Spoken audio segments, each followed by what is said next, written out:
구약성경 욥기서 31장 1절에서부터 6절까지입니다. 지금 욥의 친구들은 입을 다물고 있어요. 우리가 할 얘기를 다 했으니까 이제 이실직고 해라. 욥을 내려다보고 있을 것입니다. 그때 욥은 자기가 과거에 어떻게 살았는가, 하나님과 얼마나 좋은 관계를 가지고 또 이웃과 얼마나 좋은 관계를 가지고 그가 살아왔는가에 대해서 친구들에게 얘기를 합니다. 욥은 그 다음으로 마치 최후 진술을 하는 것처럼 나는 죄가 없다, 그렇게 말합니다. 나는 지금 이런 형편에 이렇게 지금 재난을 받고 있는데 이것은 내 죄 때문에 그런 건 아니다. 그런 얘기를 할수록 친구들의 머릿속에는 물음표가 끊임없이 떠올라요. 그럼 뭐 때문이냐? 아니 네가 이렇게까지 망하고 누가 보더라도 너는 지금 끝난 건데 죄 때문이 아니라면 무엇 때문이냐? 그거 말고 뭐 원인이 있겠느냐? 네가 한번 얘기해봐라. 친구들도 답답한 거예요. 왜? 자기들이 알고 있는 세계관, 자기들이 알고 있는 지식, 전통에 의하면 이건 분명히 죄 때문이고 죄 때문에 지금 욥은 망해가고 있는데 자기는 그런 일이 없다고, 잘 살았다고 항의를 하니까 혀를 차면서 친구들은 지금 욥을 내려다보고 있는 것입니다. 그때 욥은 마지막 최후 진술을 하는 것처럼 친구들에게 특별히 하나님 앞에 이 얘기를 지금 하고 있는 거예요. 욥은 27장에서 보면은 욥이 이런 얘기를 한 적이 있습니다.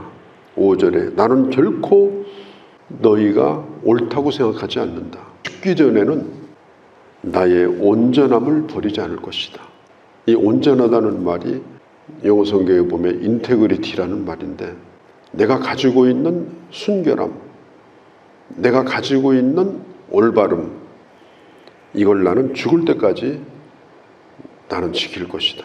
그 다음에 27장에 보면은 27절에 이렇게도 얘기합니다. 내 공의를 굳게 잡고 나는 놓지 않을 것이고 나는 내 생애에 내가 나를 비웃는 일이 없을 것이다. 내 스스로가 나에게 나를 비웃는 일을 나는 하지 않겠다. 내가 부끄럽든지 내가 생각해도 이건 아니라고 생각하든지 이런 일은 내가 하지 않을 것이다. 욥은 지금 31장에서도 계속해서 지금 같은 얘기를 하고 있는 거예요. 자기가 살아왔던 것에 대한 올바름에 대한 확신, 지금 내가 지금 가고 있는 길이 잘못되지 않았다는 확신, 그것을 욥은 끝까지 지금 지키려고 하는 겁니다. 1500년 당시에 그때는 로마 카톨릭 천주교가 유럽을 지배하던 때인데 그때 반기를 든 사람이 종교 개혁자들이에요. 마르틴 루터가 그때 이제 재판을 받지 않습니까? 그때 그가 하나님 앞에 한 기도의 내용 가운데 이런 기도가 있습니다. 하나님, 제가 주님 앞에 섰습니다. 제가 이렇게밖에 할 수가 없습니다. 그러니 주님 나를 도와주옵소서. 내가 여기서 타협을 한다든지 내가 옳다고 지켰던 것을 나는 포기할 수가 없습니다. 이렇게밖에 나는 못합니다. 그러니 하나님 나를 도와달라고. 마르틴 루터뿐이겠습니까? 수많은 순교자들이 자기 신앙을 지키면서 내가 할 수 있는 것은 죽는 길밖에 없습니다. 신앙을 포기는 못합니다. 그리고 하나님 앞에 기도하면서 그렇게 하나님 앞에 가지 않았겠습니까? 욥도 지금 그런 심정이에요. 자기가 완전한 사람은 아닙니다. 자기 스스로도 그걸 잘 알아요. 그러나 하나님께서 보실 때 자기를 인정할 거라는 것에 대하여 욥은 확신이 있는 거예요. 그리고 이런 고난을 받을 정도로 자기는 잘못되지 않았다라는 것에 대해서 확신이 있는 거예요. 그러니까 누가 와서 흔들어도 그래서 흔들리지 않는 거예요. 사람은 자꾸 흔들면 흔들리거든요. 같은 얘기를 또 물어보고 또 물어보고 그러면 나중에 그 진술서에다가요 너무 지겨우니까 거기다 손도장 찍고 그리고 감옥에 가는 거예요. 왜? 지겹게 물어보니까 그렇게 했다고 해라 그러고 감옥에 가는 거예요. 그런데 욥은 끝까지 그렇게 하지 않아요.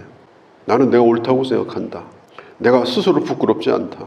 그리고 내가 지금 이런 상태로, 내가 몸에 병을 얻어서 이런 상태로 내가 죽을지라도 내 정당함에 대해서는 내가 포기하지 않겠다. 분명하게 얘기를 합니다. 이걸 보면 우리가 욥이 가지고 있는 신앙에 대해서 정말 배울 점이 있어요. 근데 문제는 뭐냐면 대부분 교회에서도 그렇고 말씀을 가르치는 분들도 그렇고 욥기서 31장까지 가르치는 분들은 거의 없습니다. 이 욥기서는 성경 가운데서 같은 얘기를 이렇게 반복되게 길게 하는 이 성경은 욥기밖에 없어요. 그래서 사람들더러 욥기를 꼭 읽어봐라. 우리 교회에서는 맨날 욥기를 설교한다. 전 그런 얘기를 들어본 적이 없어요. 그러니까 욥기를 제대로 읽어본 사람도 없고 욥기를 제대로 설교한 사람도 없고 그런 설교를 들어본 적도 없고. 그러니까 욥기는 굉장히 사실 어렵습니다. 왜냐하면 지루하기 때문에. 욥기를 끝내려면 설교자로서는 약간의 용기가 이게 사실은 필요해요. 왜냐하면 이 설교자가 제일 두려워하는 게 뭐냐면 듣는 사람이 지루해하는 거예요. 그런 말도 있어요. 재미가 없으면 나라도 망한다고. 그러니까 누가 욥기를 끝까지 붙들려고 하겠어요. 정말 이게 길고 지루합니다. 그러나 우리는 하나님의 말씀을 우리에게 주신 것은 주신 이유가 있고 내 스스로가 힘들다 하더라도 그걸 밟고 지나간다든지 건너뛴다든지 그것도 안 되고 우리가 그 말씀을 가르치는 사람이나 듣는 사람이나 이것을 잘 우리가 소화시키고 들어야 됩니다. 그런 인내가 필요한 거예요. 설교자에게도 인내가 필요하고. 그러니까 욥 당시는 이제 재판을 할 때 두 가지 방법이에요. 한 가지는 광장에서 동네 원로들이 모여가지고 원로 재판을 합니다. 지금도 저 모슬렘이라든지 저 인도 시골 이런 데서는 그런 재판을 진짜로 해요. 그래가지고 데려다 놓고 돌로 치고 손가락도 자르고 심지어 땅에다도 묻고 막 무시무시한 재판을 지금도 합니다. 국가에서도 그걸 막지를 못해요. 욥 당시도 그런 재판을 했거든요. 그러니까 욥이 잘못하면 이제 친구들이 어디를 끌고 가요? 원로들한테 끌고 갈 지금 상황이 된 거예요. 또 한 가지 방법은 자기 스스로가 맹세하는 거예요. 만일 나에게서 죄가 발견되면 나는 어떤 벌이라도 받겠다. 아니 내가 스스로 죽겠다. 오늘 성경에 보면 8절에도 내 소출이 뿌리가 뽑히기를 내가 바란다. 또 35절을 넘어가 보면요. 내가 지금까지 한 얘기는 다 옳다. 내가 여기까지 진술한 내용을 떳떳하게 내가 서명하겠다. 이게 뭐 얘기예요? 맹세하는 거예요. 가서 재판을 받든지 아니면 자기 스스로가 맹세를 하든지. 근데 욥은 재판을 받지 않고 친구들 앞에서 자기가 맹세를 하는 겁니다. 만일 그런 일이 있다면 나는 내 스스로가 그 벌을 받겠다. 그리고 하나님도 결코 이 형벌을 내게서 거두지 않을 거다. 그런 일이 있다면 지금 내가 당하는 이 재난은 내 죄값일 거다. 그러면서 욥은 이제 맹세를 하는 거예요. 그러면서 14가지를 얘기합니다. 나는 이러이러한 죄를 지은 적이 없다. 그런데 뭐 남을 미워한다, 사랑하지 못했다, 난 욕심내고 살았다, 뭐 시기했다, 이런 추상적인 얘기가 아니에요. 그냥 말하기는 쉬운데 구체적이지 않기 때문에 누구에게 그렇게 하지 않았는지, 누구에게 그렇게 했는지, 누구와 관계 속에서 그랬는지 그걸 얘기해야 그게 구체적인 것이 되는 겁니다. 그러니까 욥은 이 14가지를 얘기하면서 그 죄악들은 여성들, 젊은 여인들, 노예, 그 다음에 고아, 또 과부, 또 나그네, 그 당시 가장 힘이 없는 소장농들, 그런 사람들에 대하여 나는 조금도 잘못된 일을 하지 않았다.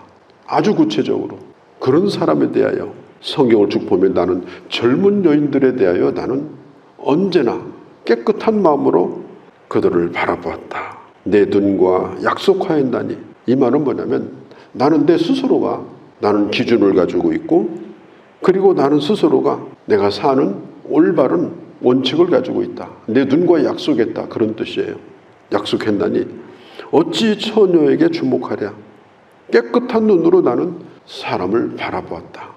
이제 그런 얘기입니다. 이 바라보는 것이 에덴 동산에서 사탄이 선악과를 따먹게 하는 것도 처음에는 보고 지나가는 거야. 뭐 어떻게 할 수가 없잖아요. 보이니까 보는 거고. 그런데 보다 보니까 결국은 그걸 이렇게 따먹게 되어진 것입니다. 우리가 뭐든지 어떤 거든지 아름다운 건 아름다운 거예요.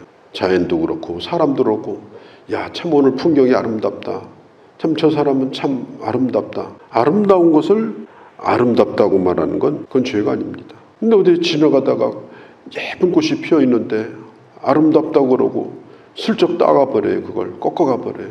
또 과일도 야 정말 아름답네 그러고 따 소주머니 넣어버려요. 사람에 대해서도 아름답다고 그러고 욕심을 품고 살아요. 이렇게 되면은 이것은 잘못된 것이다. 그걸 오늘 이 성경 1절이 그걸 말하고 있는 것입니다. 그래서 마태복음 6장에 보면 우리 눈은 마음의 창이다 그랬습니다. 마음의 창. 이 창문이 더러우면은 바깥에 아무리 좋은 풍경이 있어도 얼룩지고 흐리고 안개가 끼고 그래요. 깨끗이 닦으면은 모든 게 깨끗하게 보여요. 우리가 세상 모든 것들, 모든 아름다운 것들을 깨끗한 눈으로 바라보면 야 정말 저 사람은 정말 잘생겼네, 아름답네.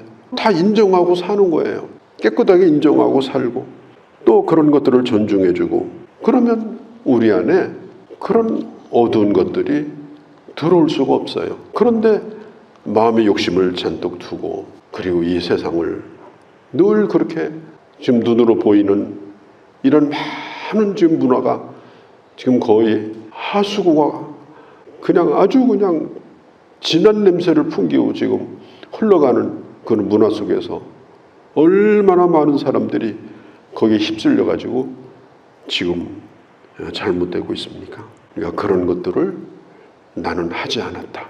욥이 말하는 거예요. 나는 내 눈과 내가 약속했다. 뭘 약속했느냐? 올바른 것을 보기로, 바르게 바라보기로, 깨끗하게 바라보기로, 그리고 하나님이 지으신 가장 선한 것들로 그것들을 인정해주고 존중해주기로, 그렇게 나는 생각하고 나는 그렇게 살아왔다. 그러면서 욥이 계속해서 주장하는 것이 주님이 주시는 기업, 하나님 우리에게 주시는 기업들이 있습니다. 내가 가지고 있는 것도 다 소중하고 귀한 거예요. 다른 것도 소중히 여기고, 그리고 나에게 주신 것도 소중히 여기고, 그리고 자기에게 주신 것으로 자기 삶을 사랑하고, 그리고 하나님 앞에서 깨끗한 마음으로 살아가는 것, 그게 바로 내가 이제까지 살아온 삶이다. 4절에 보면 하나님은 우리의 걸음을 살피시는데 다 걸음을 살피지 않겠느냐? 네가 어디에 갔는지 뭘 했는지 걸음을 살피시는 하나님 앞에서 하나님은 내 모든 걸 알지 않겠느냐? 그 하나님이 나는 증인이 없지만 그 하나님이 내 증인이시다. 이렇게 말합니다. 그러면서 이 나중에 보면은 만일 저울이 있다면 하나님이 나를 저울로 달아서 나를 평가할 것이다. 요즘 저울은요 무서운 저울이에요. 왜냐? 체지방까지 다 나와요. 올라가면 온몸에 모든 게 다 찍혀가지고 우리가 하나님의 저울에 내가 올라간다면 나는 오늘 어떤 사람으로 평가를 받겠는가? 나는 그런 생각을 하고 살았다. 욥이 지금 자기 자신을 그렇게 변호를 하고 있는 것입니다. 7절에 만일 내 걸음이 길에서 떠났거나 내 마음이 내 눈을 따랐거나 내 손이 더러운 곳을 묻혔다면 8절에 다 뽑혀나갈 것이다. 12절에도 모든 소출이 다 떠나가 버리 말 것이다. 그렇게 말하고 있습니다. 인간에게는 죄성이 있어요. 죄로 기울어져가는 연약함이 다 있습니다. 누구든지 다 그렇습니다. 욕심이 있고 그 마음에 탐욕도 있고 썩이고자 하는 마음도 있고 그런 죄성이 있습니다. 욥이 말하는 것처럼 내 눈이 원하는 대로 나는 흘러가지 아니하고 그걸 거절하고 내가 내 눈과 약속한 대로 나는 이제까지 살아왔다. 이게 참 어려운 얘기지만 욥은 그런 진실된 고백을 지금 하고 있는 것입니다. 우리가 하나님 앞에 마지막 설 때 내가 하나님 앞에 어떤 기대와 소망을 바라는가? 사도 바울은 디모데후서 4장 6절에서 8절에서 그렇게 말하죠. 내가 내 갈 길을 잘 갔고 내가 지킬 바 믿음을 잘 지켰고 내가 선한 싸움을 싸우고 제일 중요한 싸움은 나 자신과 싸우는 거 아니겠습니까? 그 싸움을 잘 싸우고 그리고 끝까지 내 길을 잘 나는 여기까지 살아왔으므로 하나님이 나를 위하여 의의 멸관을 준비해 주실 것이다. 우리도 우리 인생이 눈 깜짝할 사이에 지나갈 것인데 우리가 그런 모습으로 주님 앞에 설 수 있도록 살아가는 그런 주님의 자녀들이 되어야 할 줄로 믿습니다. 하나님 아버지, 욥은 그도 사람이었기에 하나님 앞에 얼마나 많은 생각들, 연약함들, 부족함들과 싸우며 살았겠습니까? 그러나 여기까지 내 걸음을 세시고 내 무게를 달아보는 하나님 앞에서 그래도 잘 살았노라고 그리고 욥을 바라보는 하나님 앞에서 말할 수 있었던 이 아름다운 모습 저희들도 가슴에 새기고 아버지 살아가게 하여 주옵소서. 오늘 야로도 주께 의탁합니다. 우리 주 예수님의 이름으로 기도하옵나이다. 아멘.